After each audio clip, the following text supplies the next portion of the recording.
I told you last week we had a situation where a woman had fainted in class. It's never happened to me before.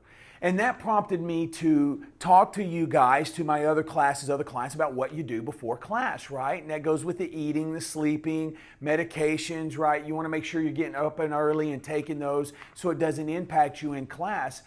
And then there was an instance where at one point during this whole scenario, she didn't want us to call anyone.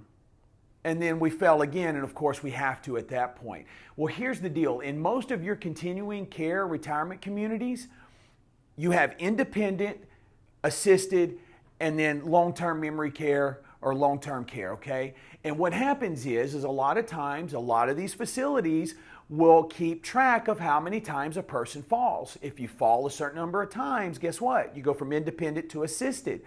And people start to lose some of that freedom and independence, right? And it's kind of a realization of this is really happening, right? We all know where I'm going with that.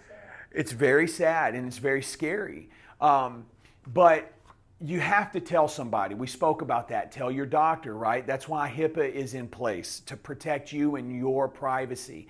But you need to tell someone, right? We talked about the lady that fell at Mount Vesuvius and how she thought she was fine. She didn't want to get checked out. Unfortunately, she passed away. Well, this prompted me to go on a search about how often do falls go unreported. You're going to be blown away.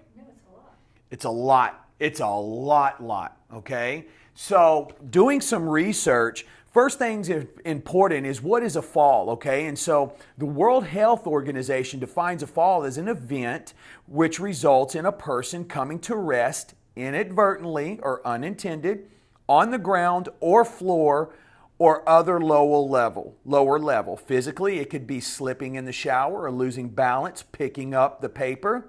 It could result in a moment on one knee before pulling oneself up, or a long spell stranded on the floor.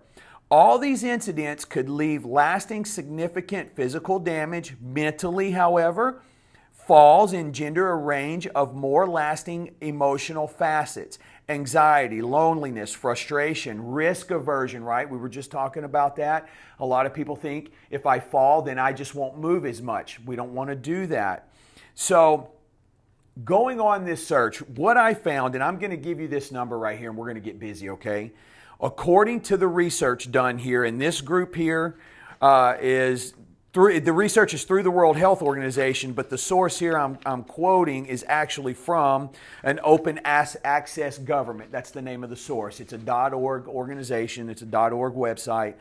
According to their research, up to 75% of falls going unreported. 75%.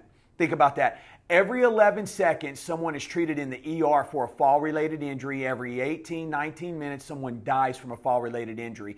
And then 75% of falls are going unreported. All right?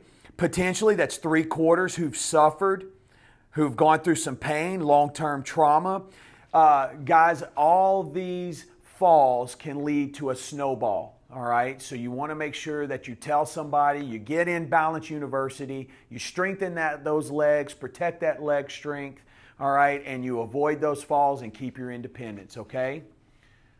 Let's get to work.